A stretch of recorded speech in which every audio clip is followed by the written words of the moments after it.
Assalamualaikum Bu. Waalaikumsalam Bu. Gimana kabarnya? Alhamdulillah baik. Alhamdulillah.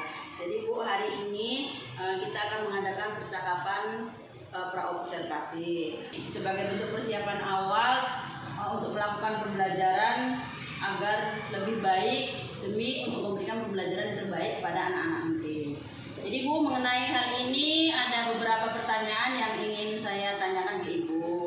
Yang pertama, kira-kira untuk besok masuk ke kelas itu apa tujuan pembelajaran yang ingin disampaikan? Kebetulan saya masuk dalam materi harmoni dalam ekosistem dengan judul topik yaitu rantai makanan. Nah, dengan tujuan pembelajaran peserta didik mendeskripsikan hubungan antar makhluk hidup yang berkaitan dengan makanan dalam bentuk rantai makanan. Nah, tujuan pembelajaran yang kedua, peserta didik mengidentifikasi peran makhluk hidup pada rantai makanan. Nah, tujuan pembelajaran yang ketiga, peserta didik dapat mendeskripsikan hubungan makhluk hidup pada jaring-jaring makanan di ekosistem yang luas. Oke, baik. Berarti ada 3 tujuan pembelajaran ya Bu yang ingin dicapai besok. Baik, untuk area pengembangan Bu, bagaimana area pengembangan yang ingin dicapai dalam pembelajaran yang akan Ibu lakukan besok? Nah, area pengembangan yang akan dicapai yaitu pengetahuan dan keterampilan. Pengetahuan dan keterampilan ya Bu ya. Oke, nah untuk rancangan pembelajarannya sendiri yang Ibu terapkan di kelas, mulai dari strategi, metode, ataupun model pembelajaran, kira-kira apa yang akan Ibu lakukan? Strategi pembelajaran berdiferensiasi yang diintegrasikan dengan pembelajaran sosial emosional. Baik Bu ya, berarti strategi yang akan Ibu lakukan besok yaitu strategi pembelajaran berdiferensiasi yang diintegrasikan dengan pembelajaran sosial emosional. Baik. Bagaimana dengan media Bu? Media, kira-kira media apa aja yang ingin Ibu terapkan di kelas? Media yang saya gunakan yaitu teks bacaan, infokus, dan laptop. Baik. Nah, jadi kan ini percakapan praobservasi sudah kita lakukan. Kira-kira kapan nih Bu akan masuk ke kelas? Hari Selasa. Hari Selasa. Di jam 8. Jam 8. Mulai jam 8 ya Bu ya. Dari percakapan kita hari ini, kira-kira gambaran apa yang Ibu dapatkan? Mendapatkan gambaran tentang media yang akan saya gunakan dan saya lebih siap untuk memulai pembelajaran. Baik. Nah, jadi besok hari Selasa kita akan melakukan observasi di kelas ya Bu ya, didampingi oleh saya. Nah, nanti setelah itu kita akan melakukan percakapan pasca observasi dan didampingi dengan Ibu Eli Mandari. Baik, terima kasih Bu Eka atas waktunya hari ini. Assalamualaikum. Selamat pagi anak-anak Ibu semuanya. Gimana kabarnya? Baik, luar biasa. Sehat luar biasa. Mulai. Berdoa selesai. Beri salam kepada ibu guru kita. Selamat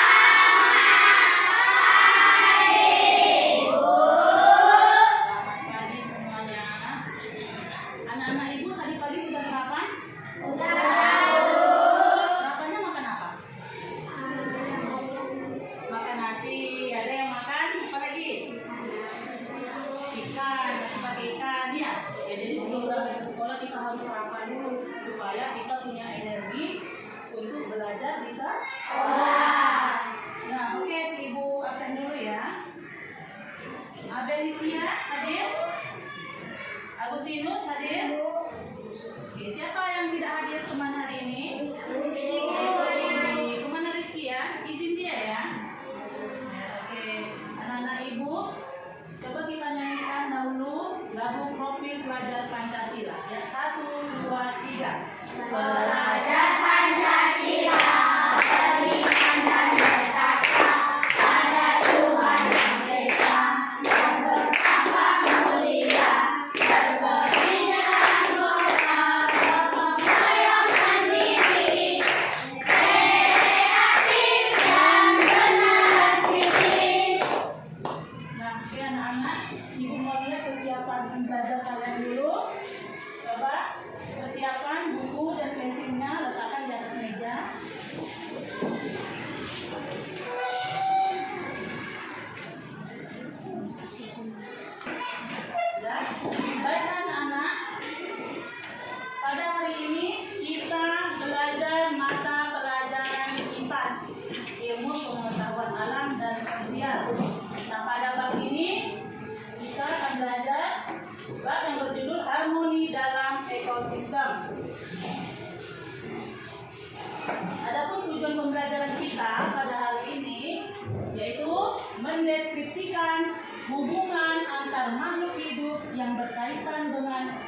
makanan dalam bentuk rantai makanan. Tujuan pembelajaran yang kedua, mengidentifikasikan peran makhluk hidup pada rantai makanan. Nah, dalam kegiatan belajar kita nanti, kita akan membentuk diskusi kelompok untuk membuat sebuah bagan rantai makanan. Dan terakhir nanti Ibu akan membagikan lembar LKPD ini untuk kalian kerjakan masing-masing. Oke, baiklah anak-anak, sebelum kita masuk ke dalam materi, Ibu ada pertanyaan. Pertanyaan yang pertama, agar dapat bertahan hidup, apa yang harus dilakukan makhluk hidup? Ada yang tahu? Ayo, apa sih? Silakan. Makan daging-dagingan atau Ya, makan ya. Berarti agar dapat bertahan hidup, yang dilakukan makhluk hidup adalah apa, Nak? Makan. Kalau kita tidak makan bagaimana? Bisa bertahan? Tidak. Ya, tepuk tangan untuk sindiran. Pertanyaan yang kedua, apakah manusia, tumbuhan, dan hewan dapat bertahan hidup tanpa adanya makhluk hidup yang lain? tidak. Misalnya kita manusia, makanan pokok kita apa sayang? Padi itu kan tumbuh tuh. Kalau tidak ada tumbuhan, bagaimana? Apa kita bisa makan? Oke. Nah, sekarang kita masuk ke dalam materi rantai makanan. Apa itu rantai makanan? Ya, sebuah peristiwa makan dan dimakan antara sesama makhluk hidup dengan urutan-urutan tertentu. Nah, dalam suatu rantai makanan terdapat makhluk hidup yang mempunyai peran sebagai produsen, konsumen, dan sebagai decomposer atau pengurai. Nah, jalur makan dan dimakan ini dapat digambarkan dalam sebuah rantai makanan. Nah, kita lihat. Di sini ada apa ini? Ada tumbuhan hijau, ada rumput. Rumput menghasilkan makanan dari hasil fotosintesis yang dibantu dari matahari. Matahari ini menghasilkan sumber energi cahaya yang membantu semua makhluk hidup untuk menghasilkan energi. Nah, rumput dimakan belalang. Belalang ini berperan sebagai konsumen satu. Belalang dimakan tikus. Tikus berperan sebagai konsumen tingkat dua. Lalu tikus dimakan ular. Ular berperan sebagai konsumen tingkat 3. Elang, lalu ular mati dimakan oleh elang. Ya, elang, setelah elang mati, jamur mengurai bangkai dan mengubahnya menjadi nutrisi. Nah, nutrisi dari dalam tanah ini, matahari dan air membuat rumput tumbuh subur. Ya, Nak ya. Jadi inilah rantai makanan. Ini rantai makan di dalam ekosistem sawah. Ya, Nak ya. Sampai di sini ada yang belum paham? Jadi di dalam rantai makanan itu ada 3 komponen. Ada sebagai produsen, ada yang sebagai konsumen, ada yang sebagai decomposer atau pengurai melalui proses fotosintesis. Nah, sedangkan konsumen itu tidak dapat yang menghasilkan makanan sendiri. Konsumen mendapatkan makanan dari makhluk hidup yang lainnya. Ya, sampai di sini paham? Ini pengertian produsen, konsumen, dan decomposer. Ya, ini produsen merupakan organisme atau spesies yang mampu menghasilkan makanan sendiri. Itulah tadi tumbuhan hijau. Konsumen makhluk hidup yang bergantung pada makhluk hidup lain karena dia tidak bisa memproduksi makanannya sendiri seperti produsen, ya. Sedangkan dekomposer adalah organisme yang menguraikan bahan organik yang berasal dari organisme mati. Ya. Nah, predator atau pemangsa adalah binatang yang berburu dan memangsa binatang lain. Enak ya? Nah, ibu ada lagu tentang rantai makanan.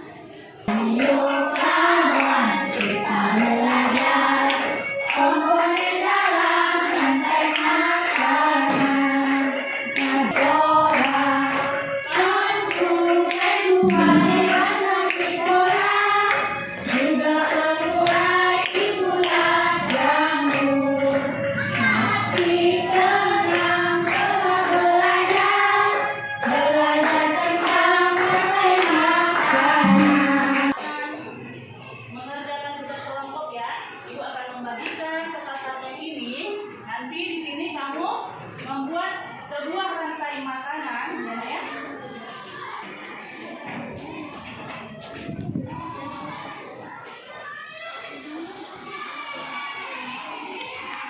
Ya, silakan dikerjakan dengan tepat.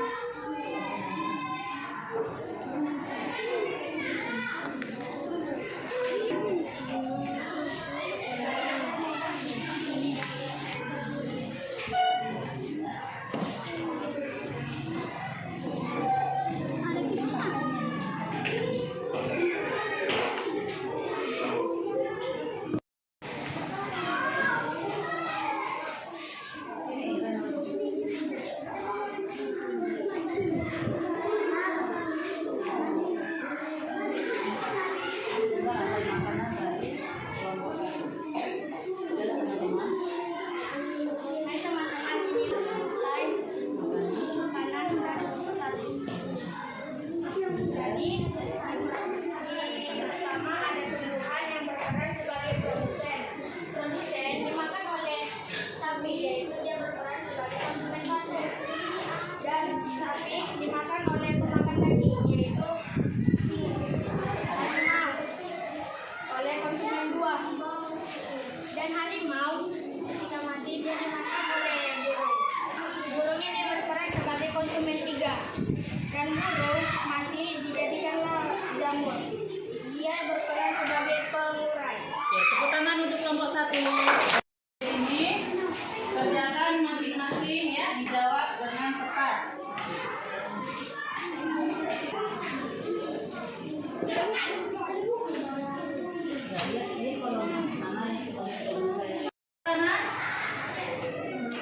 Peristiwa makan dan dimakan dalam suatu urutan tertentu. Nah, tadi ada komponen-komponen dalam rantai makanan. Nah, apa saja komponen-komponen itu? Produsen, konsumen 1, konsumen 2, konsumen 3, dan pengurai. Baiklah anak-anak, pembelajaran hari ini sudah selesai. Nanti diulang-ulang lagi, baca-baca bukunya, ya nak ya. Nah, boleh disiapkan ketua kelas. Siap, siap. Sebelum kita pulang, marilah kita berdoa menurut agama kita masing-masing. Berdoa dimulai. Berdoa selesai. Bersalam kepada ibu kita.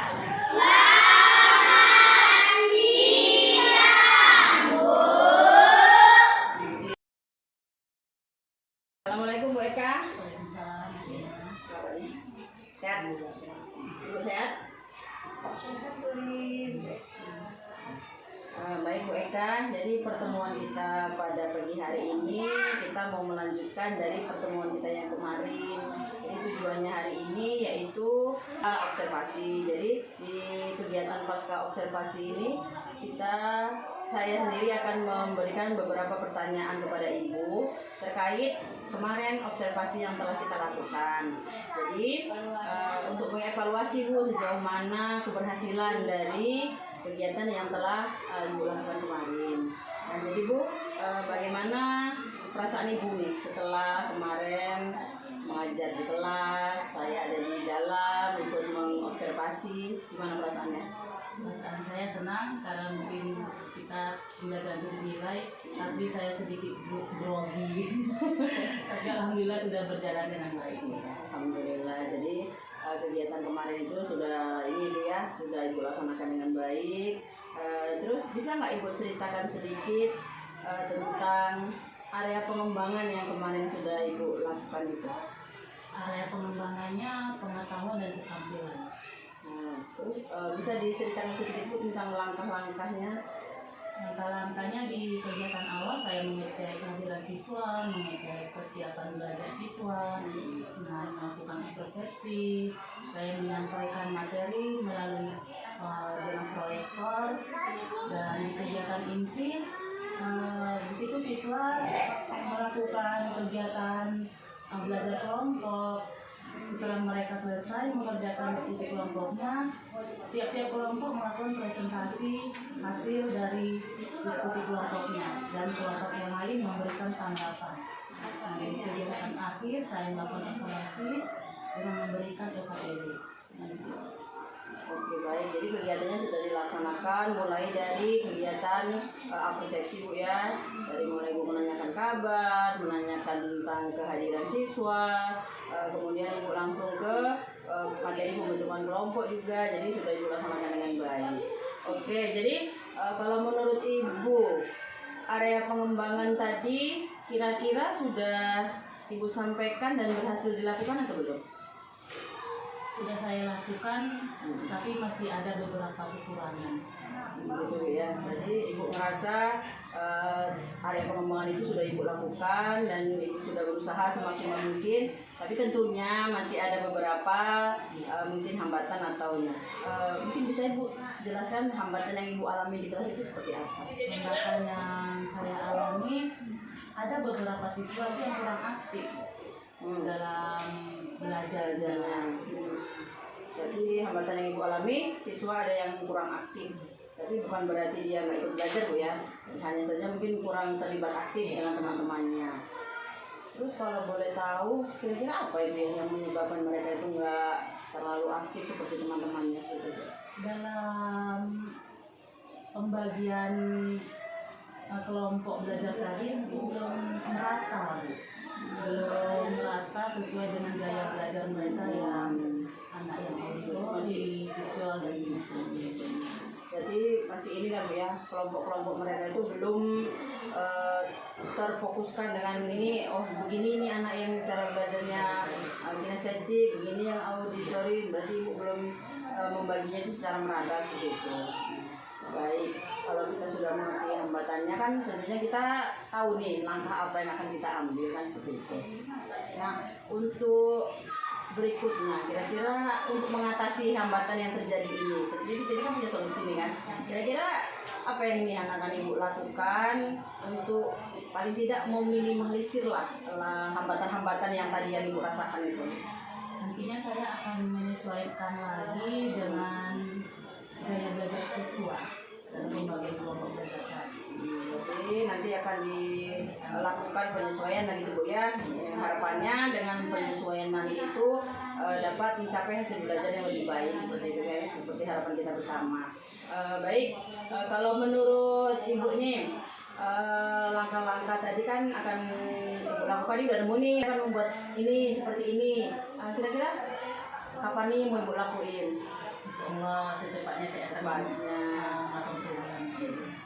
Hanya Bu ya, apa yang Ibu harapkan tadi dan apa yang Ibu rencanakan tadi nantinya bisa berhasil dengan baik sesuai dengan harapan dan keinginan kita bersama.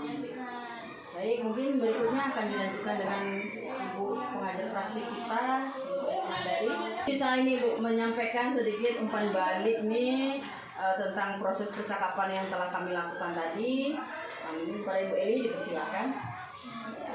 Bu Ika, apa rasanya diskusi dengan Bu Rina? Ya senang ya Bu ya, kita kan sharing gitu ya. Kemarin waktu diajak bekerja sama, kira-kira ada nggak iming-imingnya nih atau secara sukarela saya secara sukarela. Sukarela aja. Atas dasar apa tuh? Ya namanya kita rekan kerja yang jadi harus selalunya sama kebaikan. Kebaikan. Bu Eka udah berapa lama berpartner dengan Bu Rina? Kita berpartner itu mengenal dari tahun 12 tahun. Udah belasan tahun, udah jadi teman baik, saudara, keluarga, semua udah tahu karakter Bu Rina gitu ya. Ya kalau boleh di spill nih, dari Bu Rina sendiri ada nggak perubahan sebelum ngikutin CGP dengan sesudah ngikutin CGP? Tentunya ada kemarin itu ya semakin semangat dalam bekerja ya, untuk mengadakan inovasi pelajaran. Itu saja. Kalau dari Eka sendiri ada nggak ngerasain dampak nih dari Bu Rina? Dampaknya kita masih juga ingin seperti Bu Rina. Masya Allah. Termotivasinya ini kalau boleh tahu dalam bagian apa nih? Apakah dari cara mengajar, apakah dari cara mungkin keterampilan diri yang percaya diri, mau tampil, kemudian kemauan secara sadar diri, maksudnya secara mandiri untuk ikut pelatihan ini karena sadar saya masih kurang di bagian ini. Menurut Bu Eka di bagian mana aja nih? Motivasi dalam kita kan sebagai guru ya, tentunya kita ingin mengembangkan profesi kita untuk tentunya harus ada perubahan tidak melainkan kita seperti itu terus gitu ya. Jadi saya kasih dengan Bu Rina orang yang kerja keras, dia orang yang semangat, percaya diri juga. Gitu. Alhamdulillah. Nah, Bu Eka tergabung di komunitas sekolah tidak? SD 8 Samsam Gemilang. Nah, kalau misalnya suatu hari nanti nih, kan tadi katanya bahwasanya Bu Eka itu termotivasi dari Bu Rina sendiri. Nah, dari apa yang Bu Eka bisa tiru daripada Bu Rina, hal apa yang bisa Bu Eka kontribusikan untuk komunitas sekolah kita? Kita saling bekerja sama ya untuk membangun sekolah ini, di mana sekolah ini terus berkembang ya, walaupun kita tinggal di daerah yang seperti ini. Jadi saya termotivasi juga mengenainya orang semangat, jadi kita harus semangat juga, jadi bisa diajak bekerja sama. Jadi saya mengkontribusikan apa yang dibutuhkan teman, saya juga bisa membantu, ya kita saling membantu. Kalau contohnya nih, apa kira-kira? Contohnya misalnya Bu Rina, Bu Eka kita mengadakan ini di dalam komunitas belajar, gitu. Kita mengadakan kegiatan ini, ya oke saya siap. Kalau suatu hari diminta untuk menjadi pembicara gimana? Ya misalnya saya harus berusaha. Alhamdulillah. Masing-masing kita Ya. pasti ada sesuatu kelebihan. Jangan kurang percaya diri ya. Kurang percaya diri. Dalam proses coaching, saya sudah mengamati di sana sudah ada kemitraan di sana, tidak ada kesan menggurui, merasa Bu Rina lebih tinggi, merasa Bu Rina jauh di bawah kemampuannya, itu tidak ada. Nah, yang paling penting dalam coaching ini adalah keterbukaan daripada Bu Eka. Keterbukaan Bu Eka untuk mengakui apa kesulitan yang Bu Eka hadapi, apa hambatan yang Bu Eka hadapi. Nah, jadi di sana dari Bu Rina menyadari, mengungkapkan apa yang menjadi kekurangan dirinya, sedikit banyak terpikir, oh ternyata aku kurangnya ini gitu. Secara nggak sadar, kadang kan kita seperti itu. Jadi alhamdulillah setelah proses coaching itu sudah kelihatan, dan dari proses kreatifnya sendiri memang nggak 1-2 hari aja langsung bisa memberikan beragam pertanyaan, sifatnya terbuka ya Bu Rina. Tapi seiring waktu dengan latihan, alhamdulillah nanti kedepannya mungkin bisa proses kreatif itu muncul sendiri. Nah, sejauh ini alhamdulillah hasilnya bagus, mudah-mudahan Bu Rina bisa lulus. Amin. Hasilnya bagus. Nah, dan yang paling penting bukan sertifikatnya, tapi dampak apa yang bisa Bu Rina berikan untuk sekolah? Baik, terima kasih kepada Ibu Eli yang telah memberikan penguatan. Kalau menurut saya ini penguatan untuk saya untuk terus berdiri, untuk terus konsisten untuk dalam melaksanakan kegiatan-kegiatan. Tentunya yang pertama kegiatan yang berdampak pada murid. Nah, itu pastinya butuh dukungan dari Ibu, butuh dukungan dari Bu Eka, dari rekan-rekan semuanya untuk tetap konsisten. Karena itu yang saya butuhkan saat ini. Jadi sekali lagi terima kasih kepada Bu Eli, terima kasih kepada Bu Eka sudah menjadi partner yang baik.